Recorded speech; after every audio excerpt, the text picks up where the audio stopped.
Salah sun mangkun nafihi wajada halawatal iman. 3 hal ini kalau ada pada kamu atau pada siapa saja, maka menemukan halawatal iman, manisnya iman.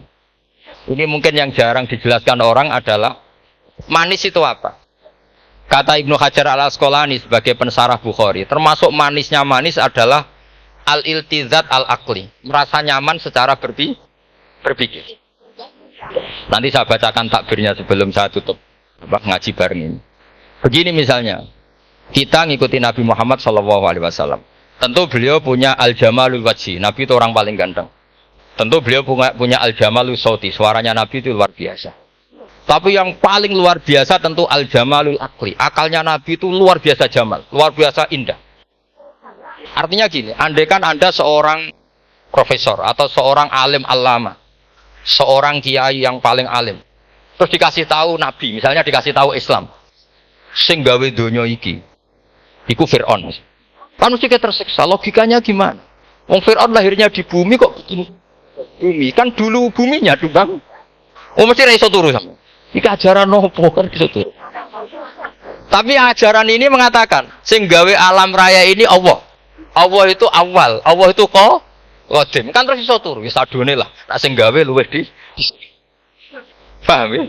Terus sing gawe ku ala kulli syai'in qadir, wis adone lah, jenenge gawe alam mesti ala kulli syai'in. Nah, terus misalnya diajak paham ateis. Alam ini ndak ada, kemudian ada. Penciptanya apa? Ya ketiadaan. Oh, ora iso turu sampean. Bagaimana mungkin al-adam yakhluqu maujudan? Alam yang maujud diciptakan oleh Adam. Oh, ora iso turu sampean. Itu kata Ibnu Hajar al-Asqalani, halawatul iman itu adalah ibaratun anil iltizat al-aqli. Halawatul iman dan ibaratun anil iltizat, agama ini nyaman secara akal. Kita disuruh menuhankan zat yang sifatnya itu luar biasa. Allah adalah qadim, tentu pencipta lebih dulu timbang yang dicipta. Kan enak, keren kan? Terus alam yang maujudat, hadil maujudat khalaqaha wajibul wujud. Ini maujudat diciptakan zat yang super wujud, yaitu wajibul. Kan iso turu sampean. Oke, masuk akal. Nah, misalnya itu sampean dikabari hadil maujudat khalaqahal adam. Ini maujudat diciptakan ketiadaan. Mesti kalau mikir iki waras ta ora sing ngene. Ya itu. Jadi apa? Kita halawatul iman itu usahakan maknanya sampai ngalami al-iltizat al-aqli apa? Al-iltizat.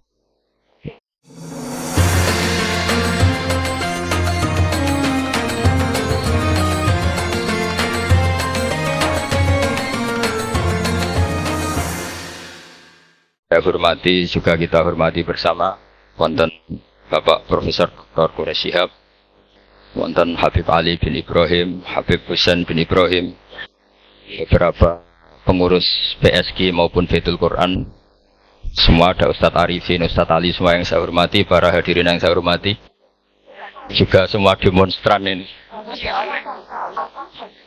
yang saya hormati. Saya ini kata orang banyak itu punya fan banyak, sebetulnya ini korban orang banyak. Karena ngaji Quran itu sulit, mereka nggak mau ngaji. Pasrah sama Pak Quraish, pasrah sama Gus Bak, terima mateng. Jadi ini kenakalannya muhibbin. Dulu korban seperti ini juga Rasulullah SAW. Itu kalau sahabat ingin masuk surga, itu ya gak suka ngamal yang berat-berat juga gak suka. Minta saja ke Rasulullah. Ya Rasulullah, saya minta satu hal. Apa? As'aluka murafaqataka fil jannah. Saya minta supaya jadi teman engkau di apa? Surga. Tapi yang jelas Nabi tidak jawab secara gratisan. Nabi ngendikan fa'inni ala nafsika fi kasratis sujud. Kamu membantu saya, kamu harus memperbanyak apa? Sujud. Jadi kalau ada kiai dimintai saya ingin di surga sama engkau kiai, itu enggak boleh gratisan, harus fa'inni ala nafsika fi kasratis sujud. Tapi saya ini punya ajaran yang sebetulnya agak sesat tapi masuk akal.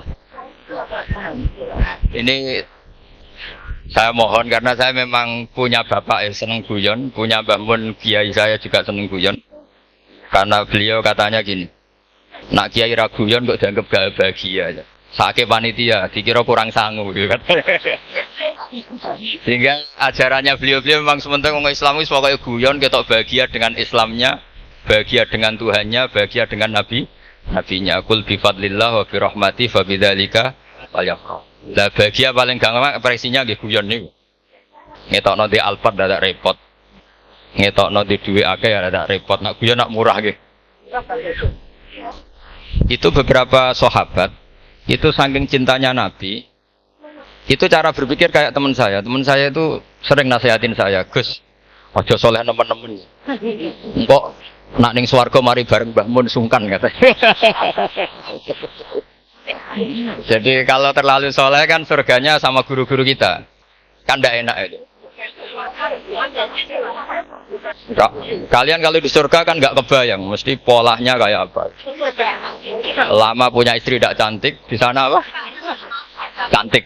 Nah itu kalau jejer guru kan sungkan. Jadi makanya kata teman saya, soleh pas-pasan ya, ben swarga ini nggak sama siapa, bangun katanya, sungkan katanya. Nah ternyata pikiran itu juga ada di sahabat. Ya Rasulullah, saya puas-puaskan melihat engkau di surga. Kenapa? Saya tidak mesti masuk surga. Kalaupun di surga beda kelas dengan jeneng. Jadi para sahabat ya sadar, kalaupun di surga beda kelas dengan jeneng.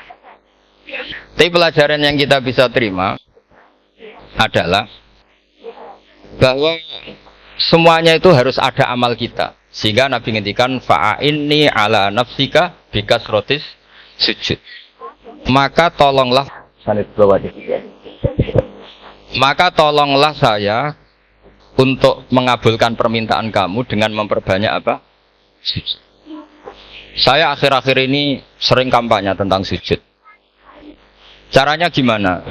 Ini sekaligus untuk anak-anak PSQ utamanya karena yang mengkaji Quran. Kata ulama, mentahbib ya, menyenangkan orang kepada Allah itu butuh bayina. Bayina itu logika yang kebenarannya itu cara Jawa itu jelas welo-welo, sangat jelas. Namanya al-bayina. Saya ulang lagi ya, namanya apa? Al-bayina. Sehingga dengan logika itu orang yang kafir saja menjadi mukmin, yang fasik menjadi soleh. Yang soleh bila ilmin menjadi soleh bil ilmi atau bil hujjah. Itu yang disebut Allah lam yakunil ladzina kafaru min ahlil kitabi wal musyrikina munfakkina hatta ta'tiyahumul bayyinah. Siapa itu rasulun minallah yatlu suhufam. Jadi kemampuan argumentatif itu yang harus kita bela-belain. Saya di sini sangat terhormat karena saya bisa matur di depan Pak Kures. Saya dulu sering baca buku-buku beliau. Jadi saya nggak mungkin jadi pesaing beliau karena saya ini saya ngidolakan beliau, jadi nggak mungkin jadi pesaing beliau. Tapi kalau mutammim ikut menyempurnakan keinginan besar-besar beliau mewujudkan Islamiyah wasatiyah, insya Allah diminta atau tidak diminta harus kita bantu. Harus apa? Nah, bayinahnya apa? Bayinahnya begini. Bayinah itu satu argumentasi yang jelas begini. Ada seorang ekstremis itu, singkat cerita mau ngebom tempat-tempat maksiat. Yang maksiat ini orang-orang Islam juga. Tapi saya tidak nuduh sampai pokoknya orang-orang Islam juga. Terus ditanya sama orang yang Islam moderat. Andaikan mereka nanti mati dalam keadaan demikian, aina masiruhum, lalu mereka kemana? Ya ilanar, karena mati dalam keadaan maksiat. Terus ditanya sama yang moderat tadi, moderat soleh maksudnya, bukan moderat liberal, moderat soleh. Karena orang kadang salah paham, moderat itu pikirannya terus liberal, tidak moderat soleh. Terus kata si moderat tadi, akan ada dzalika muradan Nabi, apa umatnya masuk neraka itu yang diinginkan Nabi? Kaget si ekstremis tadi. Kebetulan ini ekstremis yang masih mau mikir. Terus enggak, itu enggak yang digedaki Nabi. Kalau gitu ya jangan, kita tunggu tobatnya, kita proses bersama supaya mereka mau tobat. Karena dukhuluhum annar itu tidak muradan Nabi, tidak yang digedaki Nabi Muhammad SAW. Nah cerita seperti ini tentu ada padanannya. Padanan itu artinya kias ya, kias dalam hadis sahih. Saya yakin hadis itu sahih. Kalaupun itu dhaif itu yata'ayyadu bi fatwal ulama, menjadi kuat karena banyak ulama yang fatwakan seperti itu. Saya pastikan itu diriwayatkan Qadhi Iyad dalam kitab Asy-Syifa, juga diriwayatkan Ihya, juga diriwayatkan di Hayatus Sahabah. Di situ ada sekian sanad sing yuqawi ba'duhu ba'du. Kenapa ini saya utarakan? Karena di kota itu sanggeran ngomong hadis itu takok ono sahih ta ora. Kadang sing takok ya ndak paham itu. Kalau mau kitab ra iso kok takok sokeh. Ora. Yang ditanya juga aneh. Terus berusaha jawab. Padahal kadang ya tidak bisa juga. Di hadis itu ada penjelasan begini. Ada seorang Arabi itu orang Bedui, orang yang kurang peradaban. Minta sesuatu pada Rasulullah SAW. Karena Nabi itu tidak orang kaya, Nabi tidak jutawan, tidak hartawan, dikasih. Mungkin kalau uang sekarang mungkin 50.000 atau berapa. Orang itu gerutu senggerutu-gerutunya. Nabi kok pelit gitu, kira-kira seperti itu. Akhirnya sahabat ini merasa tidak nyaman, ingin, karena ini Arab ya, ingin mengadili ini. Saya membahasakan mengadili itu ya ada Arabnya, karena kadang ada riwayat misalnya fahamma ayyadribuhu, nanti juga repot, ayyabtuluhu juga repot. Makanya kalau ke Jawa itu kadang maknani bahasa Arab itu bingung. Dan memang baik bingung daripada enggak bingung. Karena kalau yang enggak bingung itu keliru pede. Misalnya jika istri kamu agak rewel, itu begini-begini. Terus ada kalimat wadribuhun, maka pukullah. Itu kalau orang nggak bingung langsung diterjemah mukullah, nanti dilaporkan Komnas HAM. Tapi kalau yang bingung itu akhirnya tatalluk mencari-cari. Ternyata di semua tafsir disebut dorban ghairu mubarrihin, ya mukul tapi yang tidak menyakiti. Jadi kekeliruan itu pasti dimulai orang-orang yang nggak bingung. Jadi ilmunya nggak cukup, akhirnya nggak bingung. Bingung itu penting. Loh, betul loh. Nggak ada orang alim kecuali dari bingung. Karena orang alim itu nggak bisa pede. Karena referensinya banyak, kemungkinannya banyak. Sehingga mesti pikiran pertama kalau ada lafadz ini maknawi apa lafzi. Ini mahmul apa enggak? Ini mansuh enggak? Ini muqayyad mutlak enggak? Ini sekaligus jadi pusat studi Quran, jadi supaya teman-teman memang seperti itu. Kata wadribuhun, maka pukullah. Sama saya ingat betul.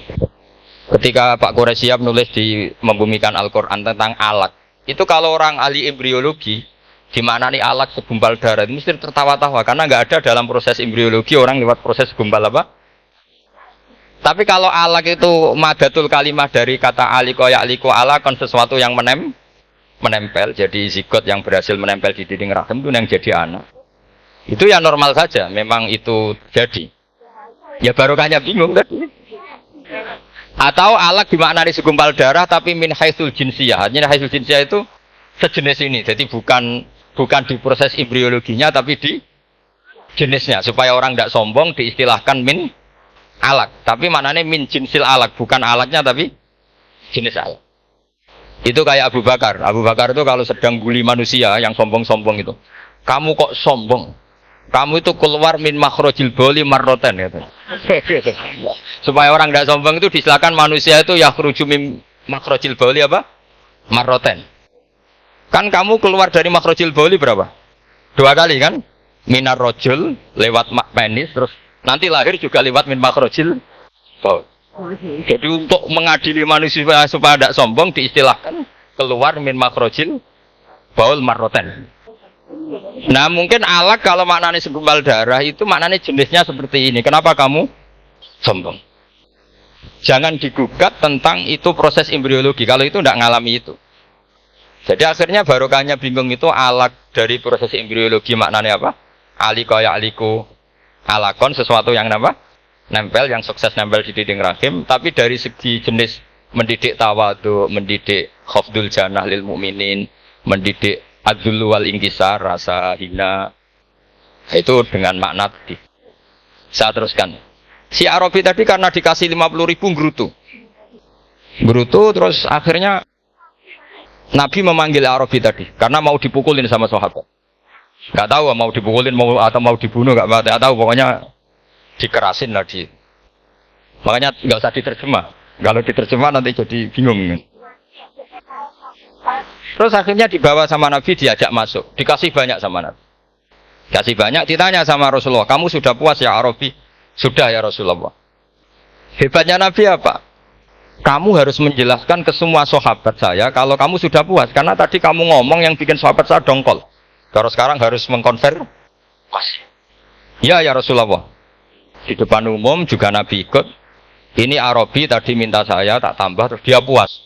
Ahakada ya Arabiyu. Naam ya Rasulullah. Fajazakallahu min khairin wa asyiratin. Dia tegas naam ya Rasulullah. Nah, pelajaran dari hadis ini adalah kalimat ini. Ini harus diingat-ingat. Setelah Arabi tadi puas, sahabat juga tahu apa pernyataan puasnya Arabi tadi. Nabi ngetikan begini. Masalu hadza, perumpamaan orang ini dan saya itu seperti orang yang punya unta atau sapi atau kambing yang syarodat, yang liar. Fattaba'ahan nasu. Kemudian orang-orang ikut membantu nangkap. Falam yaziduha illa nufuran. Bantuan manusia-manusia ini malah tambah lari karena ini semua orang ini asing. Bagi unta ini kan asing, yang nggak asing kan hanya pemilik. Ya. Terus kata si pemilik unta tadi, khallu baini wa baina naqati. Sudah saya tidak usah dibantu. Fa ana arfaku, biasa lebih sayang kepada unta saya. Orang nggak ikut bantu semua, terus kemudian unta itu dipanggil, fa akhadha minkum amil ardi, kira-kira diambilkan rumput, terus unta itu mau nurut. Intinya apa? Kalau orang nggak bakat kiai, nggak bakat dai ilallah, kok ngajak-ngajak Islam itu falam yaziduha ila nufuron, kira-kira. Karena lebih banyak emosinya ketimbang teknik proses tadrijinya, tasreknya. Akhirnya itu jadi pelajaran ke kita. Pelajaran kedua, Rasulullah ngendikan begini. Andaikan kamu membunuh si Arabi tadi, bahasanya yang membunuh. Kalau ini tak terjemah nggak apa-apa, wong andaikan saja. Andaikan kamu membunuh si Arabi tadi dalam keadaan membenci saya, yaitu ngomentari Nabi adalah kikir, maka dakhalan nar. Orang ini akan masuk neraka karena dia mati dalam keadaan sakhitan dan Nabi sallallahu alaihi wasallam. Dia mati berstatus benci Kanjeng. Tapi uniknya dalam Islam segampang itu. Ketika si Arabi tadi mencintai Nabi itu karena dibayar, karena diservis. Dan itu cukup loh dalam Islam. Mencintainya Nabi itu karena dikasih uang lagi. Akhirnya dia senang Nabi meskipun karena dikasih uang. Tapi jangan diteruskan, setelah senang Nabi dibunuh masuk surga, ya tidak usah gitu. Nanti jadi repot tadi. Tapi intinya apa? Islam itu semudah itu. Yang menerima kebenaran karena servis saja diterima sama Allah Subhanahu wa ta'ala. Nah ini di sini pentingnya kiai-kiai yang wasatiyah, yang ceria, yang gampang. Karena kita tidak ingin tanfir. Saya kemarin bikin makalah untuk 100 harinya guru saya Kiai Haji Maimun Zubair. Beri judul Al-Intisar Limadhabi Syekhina.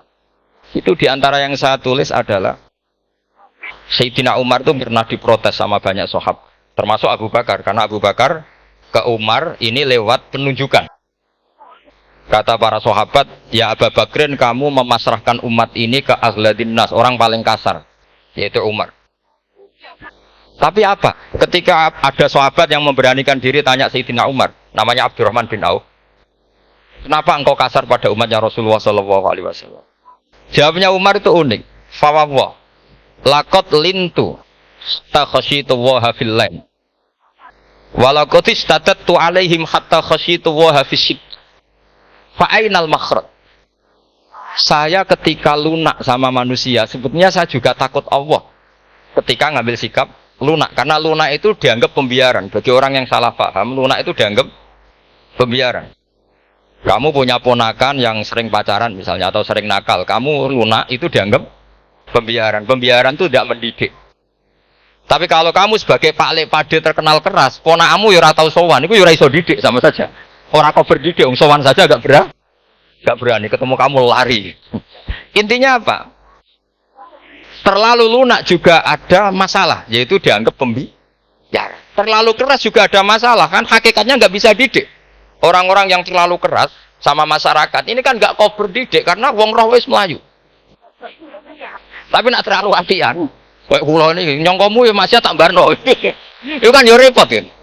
Sehingga ngendikane Sayyidina Umar, fawwah laqad lintu linnas hatta khasyitu wa fillan. Ketika saya ngambil sikap lunak, sebetulnya dia juga punya khasyah karena dianggap Pembiar. Tapi ketika saya terlalu ekstrim, saya juga takut Allah. Jangan-jangan itu tanfir, menjadikan orang jauh dari orang-orang soleh. Karena yang soleh terlalu keras. Fa'inal makhraj. Lalu jalan keluarnya gimana? Ya jalan keluarnya tadi, wasatiyah tadi. Jangan lunak yang sampai pembiaran. Ya jangan keras sampai orang tanfir. Ukurannya apa? Ya tanya anak-anak PSK. Karena yang baru mengkaji apa? Wasatiyah. Jadi saya mohon referensi itu sebanyak-banyaknya karena terus ada lagi saya punya cerita ada seorang wali yang kalau doa itu agak neror Allah. Tapi itu kalau nggak wali nggak boleh. Harus jadi wali dulu baru boleh. Karena kalau wali itu keliru-keliru itu ya tetap sama Allah dibahasakan isek. Isek itu bronto. Enaknya kekasihnya Allah kan gitu. Makanya di antara doanya Habib Ali Al-Habsyi Shahibu Simbudur itu doanya tapi kamu tidak boleh melakukan doa ini dosa. Kalau tidak wali dosa. Itu doanya gini. Waj'al sayyiati man ahbab. Jadikan kesalahan saya itu kesalahan orang yang kau cintai. Jadi kamane cara Jawa wis kadung disayang, salah-salah wis bener. Jadi waj'al sayyiati man ahbab. Jadi kalau orang yang sudah super itu salahnya jadi apa? Tapi ya udah salah sampai kayak zina maling Anda itu parah itu gitu. Ada seorang wali doa di depan Rasulullah itu gini. Ya Allah, jenengan punya dua pilihan. Jika jenengan menjadikan saya orang soleh surah habibuka, maka kekasihmu ini akan senang. Dan yang susah itu musuh kamu, yaitu iblis, musuh engkau. Tapi jika engkau ingin saya ini dolim, jadi orang dolim, yang susah itu kekasihmu, yaitu Nabi Muhammad SAW. Yang senang musuhmu, yaitu iblis. Mun jenengan milih mawon nyenengno kekasihmu napa nyenengno musuhmu gitu. Ya sudah kan Allah tidak punya pilihan. Mana mungkin Allah ingin menyusahkan kekasihnya? Yaitu kanjeng Nabi Muhammad SAW.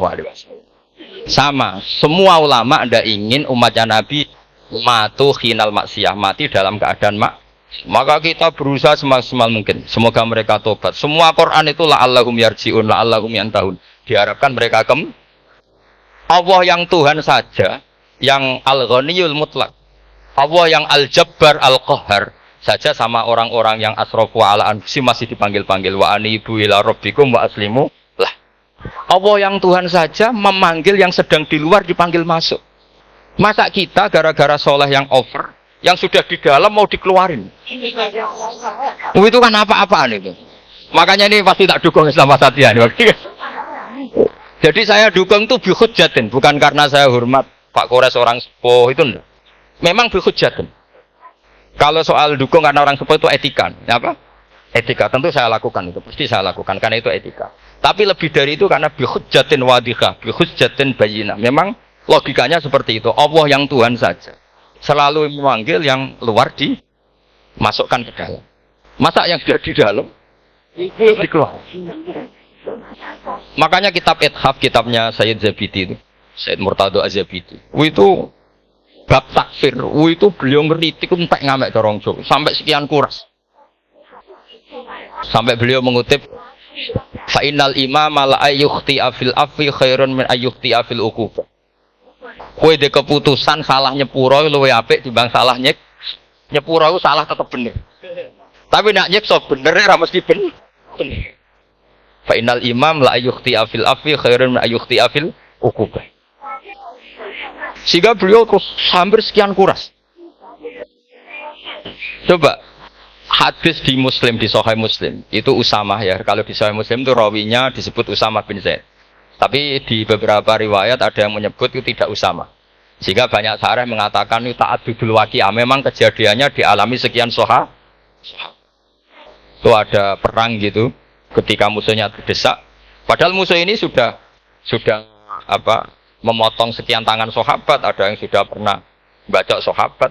Ketika terdesak, dia mengatakan la ilaha illallah Muhammadur. Singkat cerita oleh Usamah tetap ditusuk sampai mati. Tapi sama Rasulullah ketika lapor, kamu membunuh setelah mengucapkan la ilaha illallah ya Usamah? Iya. Tapi innama qolaha muta'awwidzan, dia mengatakan kalimat itu karena muta'awwidzan, nyari perlindungan saja. Afala syaqaqta an batni, afala syaqaqta an qalbi. Kamu Sudah kamu lihat di dadanya. Kalau dia betul-betul ngomong karena mutakwi dan jangan-jangan karena iman. Memangnya ketika kamu iman, orang-orang sahabat itu rata-rata kan pernah kafir. Memangnya ketika kamu iman tak curigai kan enggak. Langsung saya terima. Kenapa ini main curiga kira-kira. Sampai seperti itu. Saktinya kalimat la ilaha. Jadi kalaupun diomongkan mutakwidan saja tetap sah. Meskipun ngomongnya hanya untuk perlindungan dari apa? Sah dari. Malah ada riwayat lain yang menyebutkan itu tidak Usama di tafsir Qurtubi itu. Itu yang ya ayyuhalladzina amanu idza darabtum fi sabilillahi napa? Fatabayyanu wa la taqulu liman alqa ilaikumus salama lasta mu'mina. Itu kalau di riwayat Qurtubi lebih ekstrim lagi. Si orang tadi tidak Usama, jelas pastikan itu tidak Usama. Ada yang lain tidak Usama. Itu bantah Nabi. Ya Rasulullah, andaikan belah dadanya orang itu saya belah, apakah kemudian saya tahu apa yang ada di hatinya? Jadi Nabi jadi dibantah. Ya rodok khawarid. Jadi Nabi masih dibantah. Kata Nabi, ya enggak, kamu tetap enggak tahu apa yang ada di hatinya. Loh, terus masalahnya apa? Masalahnya begini. Setelah kamu belah dadanya, kamu tetap nggak tahu hatinya kan? Fala anta ta'lamu ma fi qalbi wala anta tusaddiqu ma fi lisani. Jadi kowe udah dadi wong kacuk. Ngerti hatinya yang enggak, percaya lisannya juga enggak. Kan enggak ada hujah yang kamu ambil. Harusnya kata Nabi profesional dong. Nak roh hati ini rujukannya lisan. Lah ini enggak, hatinya kamu enggak tahu, lisannya enggak kamu percaya, langsung kamu pakai itu apa? Seperti saya sama jenengan kan gampang, aku raro niate sampean ngaji api apa raro. Sementing tak kongkon ngaji berarti seneng ngaji. Jadi jelas ada yang diambil. Makanya semenjak itu para ulama rata-rata itu hampir semuanya itu Islamnya wasatiyah. Karena ciri khas agama ini adalah wa yad'u ila daris salam. Selalu memanggil-manggil supaya orang masuk. Enggak ada ayat wallahu yukhriju min daris salam itu. Allah mengusir orang min daris. Enggak. Nah, kalau sampean salahnya orang yang dicintai kayak Nabi Adam nasib sampean. Nabi Adam itu salah karena makan apa sajaratil khuldi. Kata cerita-cerita gitu kan. Nanti bisa diperdebatkan. Sajaratil khuldi itu nama larangan, itu nama salah sebetulnya. Nanti tanya Pak Kures, itu kan sebenarnya gini. Istilah khuldin itu bahasa setan. Hal adulluka ala sajaratul khuldi wa mulki la yabla. Jadi iblis itu goda Adam, kamu ingin mangan pohon keabadian. Jadi kalau kita istilahkan sajaratul khuldi, berarti mengesahkan istilah yang dipilih setan. Ini jadi masalah. Makanya saya enggak pokoknya anut-anut umum wong muni sajaratul khuldi ya ikut sajaratul khuldi. Tapi ini sebetulnya bahasa yang dipakai setan. Singkat cerita Nabi Adam itu akhirnya makan tapi tidak banyak. Makanya sebagian aja diredaksikan zako itu ngicipi. Makanya ada akala, berarti zauk juga disebut aklu, tapi aklu yang sedikit disebut zauk atau zako. Nah, ketika makan itu Allah duko, tapi duko be orang yang dicintai, diwarai. Cung Adam, kowe tak warai donga supaya tak sepuro. Jadi kaya anak ape minggat wong disayang, disangoni minggatlah tak sayang. Makanya waj'al sayyiati man disangoni fatalaqa Adam min rabbi kalimatin fataba alaih. Makanya saya kalau baca ayat itu cek enak dadi disangoni. Maca iki jeng yo kok ben dadi minggat gani HP mbek dhuwit engko nek wis kepen mulai ya semulai. Makanya itu jadi Quran itu luar biasa. Akhirnya Nabi Adam yang benar diusir, tapi sudah bawa bekal. Diwarai ya pengen. Nah ternyata apa? Maksiatu Adam itu maksiatu mu'azzimin. Maksiatnya orang yang sangat menghormati Allah. Jadi kalau kamu ingin jadi wali itu pertama harus kamu berstatus al-mu'azzim, al-musabbih. Ternyata kata kuncinya gini, kata tafsir Ibnu Katsir ini. Waqo sama huma inni lakuma laminan nasih. Saya ini kan muridnya Mbah Maimun, muridnya bapak saya. Kan nggak kebayang orang pakai namanya Allah kemudian dusta. Jadi Nabi Adam dirayu setan kayak apa itu nggak pernah tertarik. Nggak pernah tertarik. Tapi akhirnya setan bilang, wallahi demi Allah, bahwa saya menyuruh kamu makan buah khud itu laminan nasihin. Wallahi, pakai kata wallahi. Terus Allah ya sudah merevisi larangan itu. Sekarang sudah bilang boleh. Nah karena kata pakai wawahi, terus kata Nabi Adam, fawwah wa izzatika ya Rabbi, ma dzanantu anna ahadan yahlifu bika kadiban. Ini dawuh Nabi Adam. Adam wis tak kandhani kok ora nurut alasan apa? Terus Adam atau pengiran wa izzatika, demi kehormatanmu ya Allah, fawawahi ma adzunnu anna ahadan yahlifu bika kadiban. Saya tidak pernah ngira ada hambamu, ada makhluk kemudian mencatut nama engkau kemudian dia dus. Kenapa saya sebut-sebut nanti tadi asmane Mbah Mun? Andai kan saya punya teman biasa bodoni saya, nipu saya, terus bilang gini, Gus Mbak, jangan ditimbali Mbah Mun, dan dia sumpah, kira-kira tak pikir apa enggak? Enggak, pasti saya langsung meskipun ya dibodoni. Karena saking wibawanya Mbah Mun, sehingga saya tidak ngecek lagi orang ini bohong apa tidak. Nabi Adam, saking wibawanya Allah di hatinya Nabi Adam, kita disebut wawahi. Allah sekarang halalkan itu, sudah tidak pikir panjang. Karena dia tidak pernah ngira ada orang mencatut nama Allah, kemudian dia dus. Seperti di dunia santri, misalnya ada yang dipanggil Habib Ali, masa disumpah sih, tenang tau ora. Oh itu mesti teman yang biasa bodoni sampean lah, mesti langsung. Takutnya kan gitu. Sampean takut istri dibilangi teman, bojomu nelpon. Wah, itu mesti tidak dikonfirmasi lagi itu. Saking takutnya. Nah Nabi Adam itu seperti itu. Saking takzimnya kepada Allah sehingga ketika disebut wawahi. Nah itu yang kata kuncinya waqo sama huma inni lakuma laminan nasihin fadallahuma bihu. Itu kalau sampean teliti. Ini kesangannya Pak Kures pakai madatul kalimah itu kelihatan. Fadallahuma itu rujuknya ke iblis. Jadi Adam di situ korban terus. Kan waqo sama huma iblis sumpah ke Adam Hawa. Fadallahuma iblis menunjukkan Adam Hawa. Sehingga dia dua orang ini maksiat itu semuanya korban. Dia hanya sebagai objek. Kreatornya yaitu iblis. Tapi Nabi Adam sampai tertipu tuh gara-gara tadi. Wa izzatika ya Rabbi. Ma adzunnu anna ahadan yahlifu bika kadziban. Ketika menyebut nama engkau, saya tidak pernah mengira ada orang menyebut nama engkau kemudian dia dus. Bisa bayangkan orang paling brengsek sekalipun teman saya kalau bilang Gus sampean dipanggil Mbah Mun, tentu tidak saya pikir tadi. Atau di pondok sini, Kang diceluk Habib Ali, ditimbali Habib Ali. Sampean konfirmasi apa enggak? Enggak kan? Apalagi ini Allah Subhanahu wa taala. Jadi wong nek sebakat wali. Oh, itu begitu. Nah, kalau jenis ini kok salah? Tuh waj'al sayyiati man. Kanjeng Nabi dalam lahirnya juga pernah salah dalam lahirnya karena Nabi memberi izin orang-orang munafik tidak ikut perang. Salahnya cara fikih adalah kewajiban perang zaman itu. Nah zaman itu memang orang-orang kafir juga merangi kita sehingga kita dibolehkan merangi. Jangan hanya cerita Nabi perang berarti perang syariat aja gitu. Nabi perang karena diperangi. Jelas ayatnya udzina lilladzina yuqatalun, diberi izin bagi yang ngalami yuqatalun diperangi baru diberi izin perang, jangan langsung bangun tidur perang, itu enggak ada ayatnya. Qatilul ladzina yuqatilunakum, merangi yang merangi kamu, wa akhrijuhum ya min haitsu akhrajukum, ngusir yang ngusir kamu. Jadi perang itu akibat bukan sebab. Akhirnya Nabi itu secara fikih itu salah.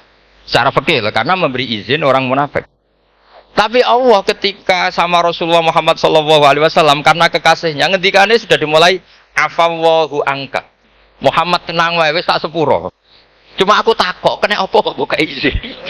Tapi kalimatnya afawwahu dimulai dengan kalimat yang menyenangkan, afawwahu.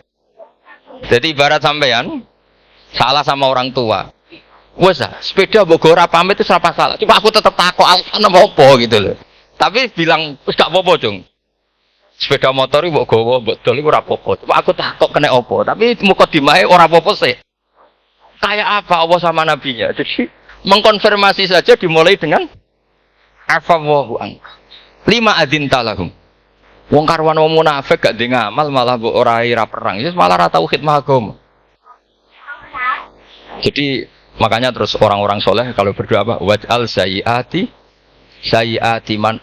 Ya Allah jadikan kesalahan saya adalah kesalahan yang orang yang kau cinta. Nah, yang paling dicintai Allah tentu umat Rasulullah sallallahu alaihi wasallam. Sama tak beri ijazah. Kali ini tak ijazahkan nggak apa-apa. Karena ini hadis sahih musalsal. Umatnya Nabi kok gak enak bi. Kontrak ebek pangeran sebelum salah itu sudah ada kontrak. Makanya Nabi itu ngendikane bangga sekali. Ukti itu khamsan lam yu'tahunna nabiyyun qabli atau ahadun min qabli. Saya diberi 5 hal hadiah sama Allah yang umat sebelumku, Nabi sebelumku tidak diberi hadiah itu. Di antara hadiah itu terbesar adalah wa'uti itu khawatimah suratil Baqarah. Saya diberi hadiah akhir dari surat Baqarah. Kok ada hadiah gimana? Allah itu sudah naikkan kontrak dengan kita. Kita disuruh doa sama Allah. Rabbana la tu'akhidna in nasina waqta. Ya Allah, suatu saat saya salah. Padahal kita pasti salah. Suatu saat Gusti, suatu saat kita salah. Jangan kasih sanksi loh. Oke. Itu kok udah enak gimana? Sebelum kita salah, naikkan kontrak sama Allah. Rabbana la tu'akhidna in nasina aw akhtana. Ya Allah, jangan jatuhkan sanksi kepada kita jika suatu saat saya lupa atau salah. Qala na'am. Allah jawab, nah. Makanya Nabi senengnya bukan main. Tentang apa? Saya diberi hadiah akhir surat. Tapi sekarang jadi fitnah tadi. Yang Kiai NU baca itu dipakai tahlilan. Kadang-kadang yang baca agak paham. Yang kritik juga agak paham. Jadi ya sudah innalillahi wa inna ilaihi raji'un. Sebetulnya itu diabadikan di tahlil itu karena itu surat yang luar. Tapi sebagian yang baca agak paham. Sehingga ya dingin saja wong enggak paham. Tapi kalau kita yang paham itu luar biasa. Wong belum salah. Sudah ada perjanjian. La tu'akhidna in nasina aw akhtana. Sama Allah dijawab. Nah, iya mat. Umatem nak salah orang langsung tak siksa. Aman. Maksudnya tindain tobat aja terus salah terus. Kayak apa? Makanya beda. Nabi itu begitu bangganya dengan surat akhir surat apa? Terus tafsir kedua. Umat ini adalah umat yang sifat Allah itu selalu aktif dan dua-duanya aktif. Ini perlu saya sampaikan berkali-kali. Dua-duanya aktif. Jika orang soleh itu nggak boleh mengadili orang dolim. Itu umatnya Rasulullah Shallallahu Alaihi Wasallam. Begini logikanya ya. Pernah ada cerita, ada orang soleh sedang sujud, diinjek sama orang fasik, al-asi lah orang fasik. Karena orang soleh ini diinjek, orang soleh, bawaan orang soleh itu ya kadang gampang marah, bawaan orang soleh. Tapi pas marah itu nyatut nama Allah. Fawawahi la yaghfirullahu laka, pakai nama Allah. Ada kan dia bilang, asemane kue itu malah gak apa-apa gitu. Karena miso-miso sendiri itu kan urusan dia, tapi pakai namanya Allah. Fawawahi la yaghfirullahu laka. Allah tidak akan ngampuni kamu. Itu Allah langsung memberi wahyu ila nabi hada zaman, ke nabinya zaman ini. Allah ngendikan gini, ini yang cerita Rasulullah. Man dzalladzi yata'alla alayya alla aghfira li fulan, faqad ghafartu lahu wa ahbattu amalak. Orang itu tak ampuni, yang sujud amalnya tak hilangkan. Kenapa? Allah tersinggung. Wong saya ini bisa aghfir, bisa ngampuni. Kenapa kamu nyifati saya hanya u'adzib? Jadi kira-kira Allah itu tersinggung. Wong sifatku itu yo yaghfir wa yu'adzib kok mbok ganti yu'adzib piye? Jadi sifatku kan hilang sitok itu. Paham ya? Jadi kalau kamu melihat orang-orang maksiat, pikiran kamu Allah yu'adzibuhum itu enggak fair. Bisa saja Allah yaghfiru lahum. Tapi kamu milih sitok tok, yaitu sifat yu'adzib itu enggak fair. Harusnya ya yaghfiru liman yasha wa yu'adzibu man yasha. Tapi orang soleh ini wallahu la yaghfirullahu laka, itu Allah tersinggung. Kenapa tersinggung? Karena Allah hanya disifati yu'adzib, bukan disifati yaghfir. Padahal Allah bisa yu'adzib, bisa yaghfir. Sehingga Wahsy ketika seperti itu, dia qatilu ahabbin nas ila Rasulullah, yaitu Wahsy adalah qatilu Hamzah. Ketika Nabi da'a alaihi, tidak usah diterjemah. Itu sama Allah malah Wahsy dikasih tahu. Bahkan turun ayat laisa laka minal amri syai'un aw yatuba alaihim aw. Jadi kita melihat ahlul maksiat, oke kita tidak cocok dengan mereka. Tapi tidak cocok tetap berharap mereka tahu kita tarbiyah. Karena kita tidak boleh nyifati Allah yu'adzibuhum qatan. Mungkin ramelok dadi pangeran kok muni qatan. Isa wae Allah yaghfiru lah. Itu pelajaran bagi kita. Jadi ternyata si soleh tadi ditegur sama Allah. Kamu tidak bisa seperti itu. Mang dzalladzi yata'alla alayya ta'ala itu corong Jawa sumpah serapah. Kok iso aku mbok sifati u'adzib tok wong aku iso aghfir. Makanya di Quran itu ada wa yu'adzibal munafiqina. Ayatnya apa? Insya'a au ya tuh. Ini dalil-dalil napa? Kalau jenengan mendukung Islam napa? Wasatiyah. Jadi an ilmin. Jadi saya dukung gerakan ini satu an ilmin, dua memang secara etika. Quraisy itu orang sepuh, tentu pilihan itu setelah sekian baca tafsir, baca referensi, beliau seorang akademisi, profesor doktor. Tapi saya tetap mohon dukung kita itu an ilmin, apa? An ilmin. Memang dari awal Allah mensifati dirinya bisa yaghfir, bisa yu'adzib. Kenapa kita memastikan yu'adzib? Wong Allah bisa yaghfir. Ya, dengan demikian kamu menetapkan sifat Allah dua-duanya. Jadi yang soleh ya tetap khawatir, jangan-jangan ada masalah. Yang fasik pun tetap ada harapan. Makanya masyhur dawuh Sayyidina Ali yang dikutip hampir semua ulama. Apa? Ala unab dihukum bil faqih kulal faqih. Apa perlu saya ceritakan siapa yang ahli fikih sebenarnya? Apa kata Sayyidina Ali? Sebagian orang malah memarfukan ini ke Rasulullah sallallahu alaihi wasallam. Kalaupun ini tidak hadis marfu, dawuh Sayyidina Ali pasti tercermin dari keinginan Rasulullah sallallahu alaihi wasallam. Ketika Nabi ditanya, siapa itu al-faqih kul al-faqih atau Sayyidina Ali, malam yuknitin nas min rahmatillah walam yu'amminhum min madrillah. Apapun kondisinya orang, jangan putus asakan dari rahmatnya. Jika Nabi itu pernah sangat serius ngadepi orang-orang fasik. Tapi setelah dimultazam sama Allah ditegur. Kalau kamu begitu, rahmat saya, kata Allah, kamu batasi. Semenjak itu Nabi terus relax. Dan Nabi kalau ibadah itu mesti milih yang paling gampang. Ma khayyara Rasulullah sallallahu alaihi wasallam amrayni illa ikhtaron apa? Aisarahuma, mesti milih yang paling gampang. Termasuk Nabi unik itu tofa rogiban.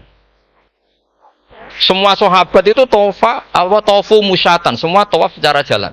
Tapi Nabi tofa rogiban. Jika kata ulama-ulama usul fikih, afdal mana? Ya afdal tawaf secara jalan karena al-ajur bi qadrit. Tapi untuk Nabi itu afdal tofarogiban. Kenapa? Karena Nabi adalah muallimul ummah, pengajar umat. Kalau Nabi tidak tofarogiban, maka orang akan bilang syarat sahnya tawaf harus jalan. Barokahnya Nabi naik unta, orang mengesahkan tawaf secara rogiban. Tapi saya ini keterusan, jangan nom-nom dong nganggu skuter kok teletabis. Ini kalau ya cocok ini. Oh ya nak sing sepuh-sepuh itu cara kula berlebihan lah. Meskipun sah tapi kalau nganti risih, tuan terbenturan yang disai itu. Boyo itibak Nabi itu paling enggak ya kesamaan sepuhnya atau apa Nabi kan. Ini ndak, yang penting sah apa? Wah repot. Terus bukti berdua gini, kalau Nabi itu ingin ibadah itu paling ringan. Suatu saat setelah Fathu Mekah, Nabi kayak apa rindunya sama Ka'bah al-Musyarrafah itu, sama Al-Ka'bah al-Musyarrafah. Nabi saking rindunya minta sama Abu Tolha al-Hajabi. Minta Utsman bin Tolha al-Hajabi. Utsman namanya. Minta kunci terus masuk Ka'bah. Itu keluar dari khimah. Itu Nabi senangnya bukan main. Karena Fathu Mekah. Lebu Ka'bah senangnya bukan main. Tapi setelah keluar dari Ka'bah, itu kelihatan hazinan. Kelihatan susah, tersiksa. Ditanya sama Sayyidah Aisyah, kenapa engkau gelisah padahal tadi kelihatan senang? Wadidtu anni lam adkhul. Saya suka andikan tadi saya ada masuk Ka'bah. Kenapa ya Rasulullah? Jangan-jangan umatku ngira ini penting. Dan itu sampai jadi perdebatan ulama. Oke, apakah sunat masuk Ka'bah apa? Tidak. Sebagian ulama bilang enggak. Alasannya Nabi Dondoro Jawa itu kecewa, nyesal. Kenapa saya tadi masuk? Jangan-jangan umatku nanti merasa itu keharu. Dan itu repot. Nah kita tidak usah dilarang, memang tidak punya kesempatan. Alhamdulillah. Dilarang nggak dilarang, sudah tidak punya kesempatan. Nah ini yang terakhir kenangan saya mau menerangkan dan tambah mahabbah kepada Rasulullah Sallallahu Alaihi Wasallam. Ini betul, ini sesi terakhir ini. Begini, salah sun mangkun nafihi wajadah halawatal iman. Tiga hal ini kalau ada pada kamu atau pada siapa saja, maka menemukan halawatal iman, manisnya iman. Ini mungkin yang jarang dijelaskan orang adalah manis itu apa? Kata Ibnu Hajar al-Asqalani sebagai pensarah Bukhari, termasuk manisnya manis adalah al-iltizat al-aqli, merasa nyaman secara berpikir. Nanti saya bacakan takbirnya sebelum saya tutup ngaji bareng ini. Begini misalnya, kita ngikuti Nabi Muhammad SAW. Tentu beliau punya al-jamalul wajhi. Nabi itu orang paling ganteng. Tentu beliau punya al-jamalul sauti. Suaranya Nabi itu luar biasa. Tapi yang paling luar biasa tentu al-jamalul akli. Akalnya Nabi itu luar biasa jamal, luar biasa indah. Artinya gini, andaikan Anda seorang profesor atau seorang alim allama, seorang kiai yang paling alim, terus dikasih tahu Nabi, misalnya dikasih tahu Islam, sing gawe donya iki, iku Fir'aun. Kan mesti kita tersiksa, logikanya gimana? Wong Fir'aun lahirnya di bumi kok begini? Bumi kan dulu buminya dibangun. Oh mesti ra iso turu sampe. Iki ajaran nopo kan iso turu. Tapi ajaran ini mengatakan, sing gawe alam raya ini Allah. Allah itu awal, Allah itu qadim. Kan terus iso turu, wis adone lah. Nek sing gawe luwih di. Paham ya? Terus sing gawe ku ala kulli syai'in qadir, wis adone lah. Jenenge gawe alam mesti ala kulli syai'in. Nah, terus misalnya diajak paham ateis. Alam ini ndak ada, kemudian ada. Penciptanya apa? Ya ketiadaan. Oh, ora iso turu sampean. Bagaimana mungkin al-adam yakhluqu maujudan? Alam yang maujud diciptakan oleh Adam. Oh, ora iso turu sampean. Itu kata Ibnu Hajar al-Asqalani, halawatul iman itu adalah ibaratun anil iltizat al-aqli. Halawatul iman dan ibaratun anil iltizat, agama ini nyaman secara akal. Kita disuruh menuhankan zat yang sifatnya itu luar biasa. Allah adalah qadim, tentu pencipta lebih dulu dibanding yang dicipta. Kan enak, keren kan? Terus alam yang maujudat, hadil maujudat khalaqaha wajibul wujud. Ini maujudat diciptakan zat yang super wujud, yaitu wajibul.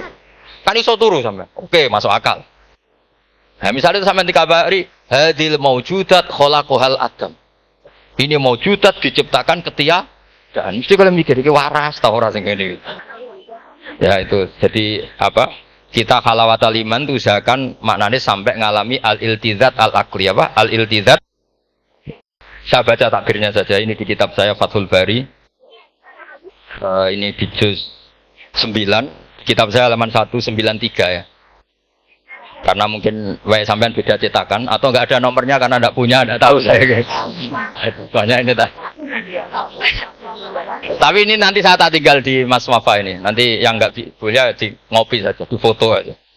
Selumayan ben ngaji ku nganggo kitab ben kok wong alim gitu keren ya. Saya baca Bismillahirrahmanirrahim. Halawatul iman. Beliau ngendikan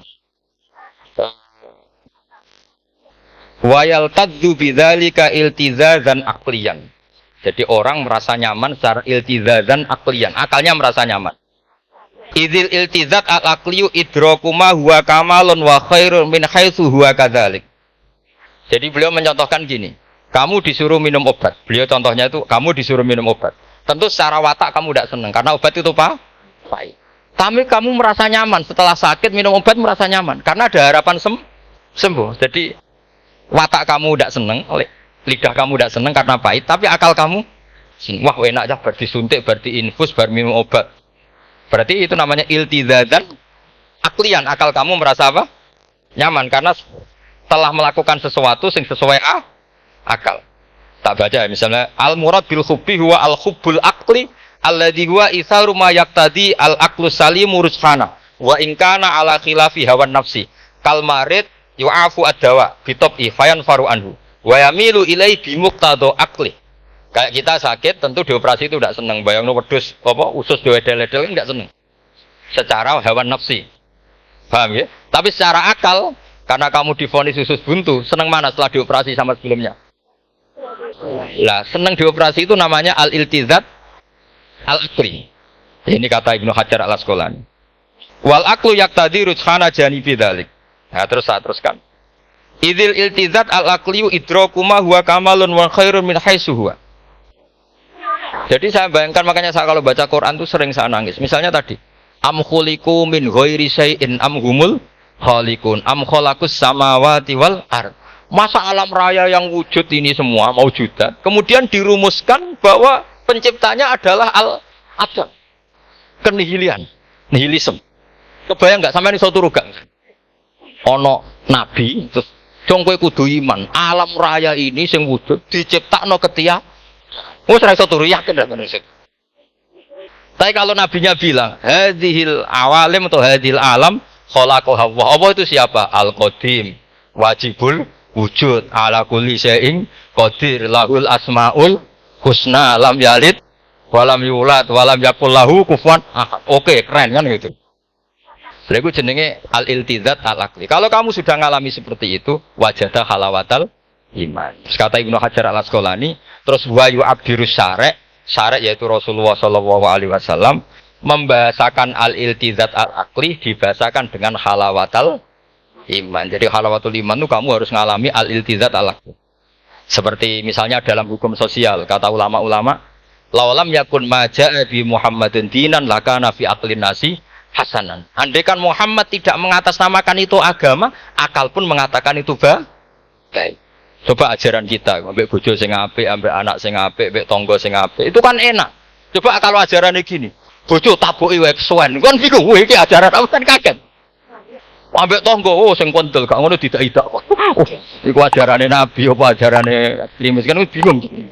Jadi makanya laulam yakun maja'a bi Muhammadin dinan lakana fi aqlin nasi.